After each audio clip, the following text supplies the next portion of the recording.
नारी शक्ति वंदन अधिनियम 2023,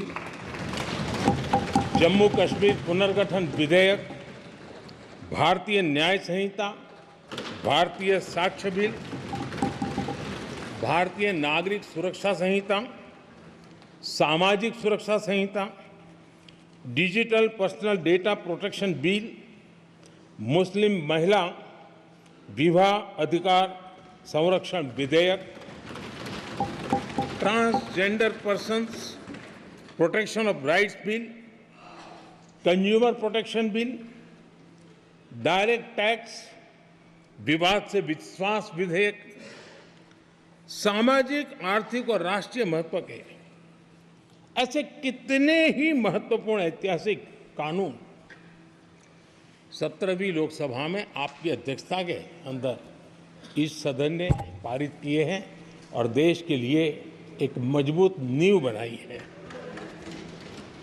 जो कार्य आजादी के 70 साल में नहीं हुए, आपकी अध्यक्षता में इस सदन ने इसको करके दिखाया। आदरणीय अध्यक्ष जी, लोकतंत्र की लंबी यात्रा में कई पड़ाव आते हैं। कुछ अवसर ऐसे होते हैं जब हमें कीर्तिमान स्थापित करने का सौभाग्य मिलता है। 17वीं लोकसभा में उपलब्धियां, मुझे पूरा विश्वास है, देश आज भी और भविष्य में उसका गौरव करेगा। आज देश अपनी आकांक्षाओं की पूर्ति के लिए भारत को आधुनिक बनाने की दिशा में जब हर तरह से प्रयास हो रहे हैं, मैं मानता हूं कि नया संसद भवन भी अमृतकाल के भविष्य को लिखने का काम करेगा और वो भी आपकी अध्यक्षता में। नए संसद भवन में हम सबका प्रवेश आपकी ही अध्यक्षता में हुआ और आपने संसदीय कार्यप्रणाली को प्रभावी और जिम्मेदार बनाने का कई महत्वपूर्ण फैसले लिए हैं और इसलिए लोकतंत्र को मजबूती देने में मदद मिली है।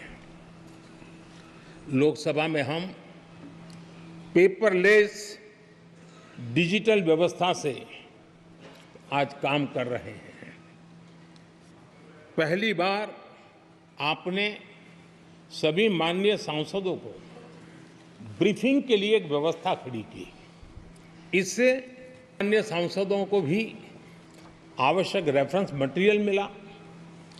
उसके कारण सदन की चर्चा अधिक पुष्ट हुई और ये आपका एक अच्छा इनिशिएटिव था जिसने सांसदों में भी विश्वास पैदा किया। हाँ, मैं भी कुछ कह सकता हूं, मैं भी अपने तर्क दे सकता हूं, तो एक आपने अच्छी व्यवस्था को विकसित किया है।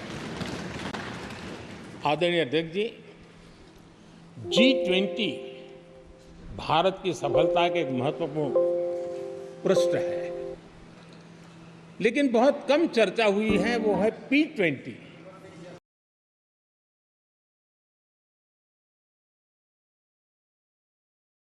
और आपके नेतृत्व में G20 देशों के जो पीठासीन अधिकारी हैं, स्पीकर्स हैं, उनका सम्मेलन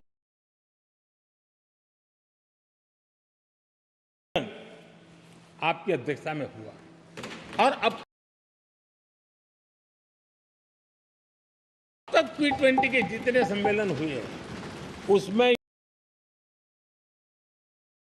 ये ऐसा अवसर था कि दुनिया के सर्वाधिक देश आपके निमंत्रण पर भारत आए और बहुत ही उत्तम प्रकार के निर्णय उस समिट में हुए और उसने विश्व में भारत की लोकतंत्र की जो प्रतिष्ठा है उसको गौरव देने में बहुत बड़ा रोल अदा किया है।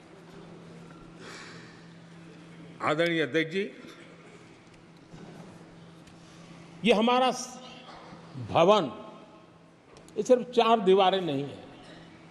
हमारा ये संसद 140 करोड़ देशवासियों की आशा का केंद्र है।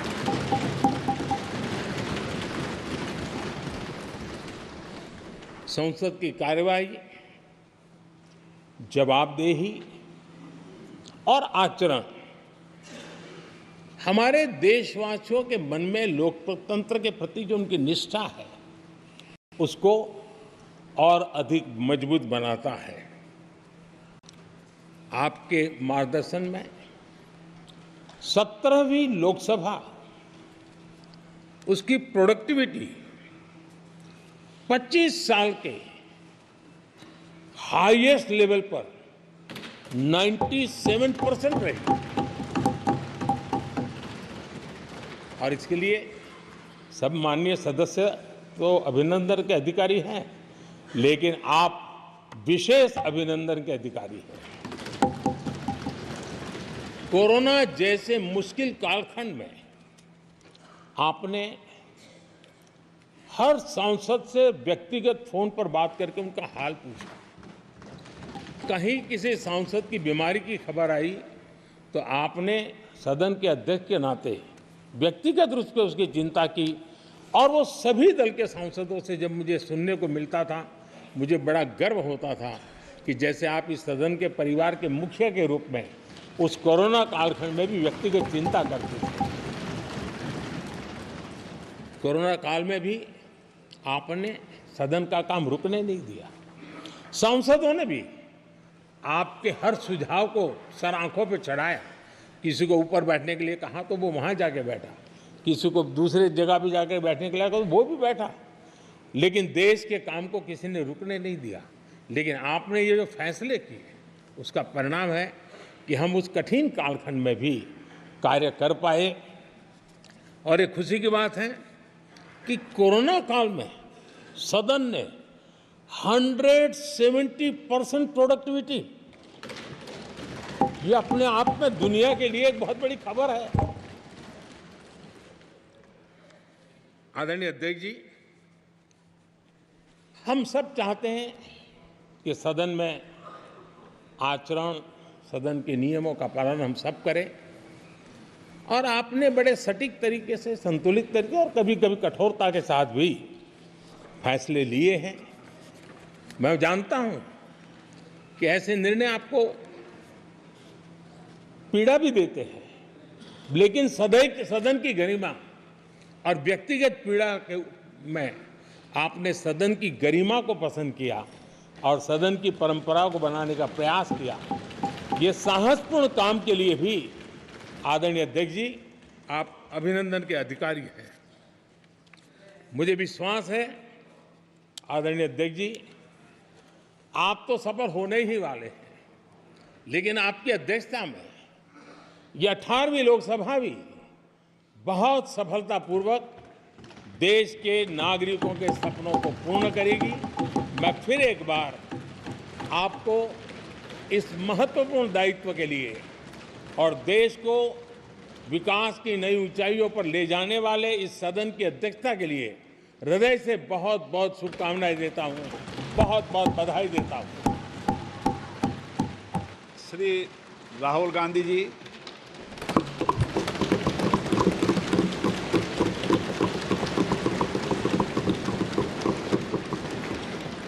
Speaker, sir, I'd like to congratulate you for your successful election. For the second time that you have been elected, I'd like to congratulate you on behalf of the entire opposition, on behalf of the India Alliance. Speaker, sir, this House represents the voice of India's people. And you, Speaker, sir, are the final arbiter of that voice. Of course, the government has political power, but the opposition also represents the voice of India's people. And this time, the opposition represents significantly more voice of the Indian people than it did last time. Speaker, sir, the opposition would like to assist you in doing your work. We would like the House to function often and well. Speaker, sir, it is very important that cooperation happens on the basis of trust. It is very important that the voice of the opposition is allowed to be represented in this House. I'm confident that you will allow us to represent our voice, allow us to speak, allow us to represent the voice of the people of India. Speaker, sir, the question is not how efficiently the House is run. The question is how much of India's voice is being allowed to be heard in this House. So the idea, Speaker, sir, so the idea that you can run the House efficiently by silencing the voice of the opposition is a non-democratic idea. And this election has shown that the people of India expect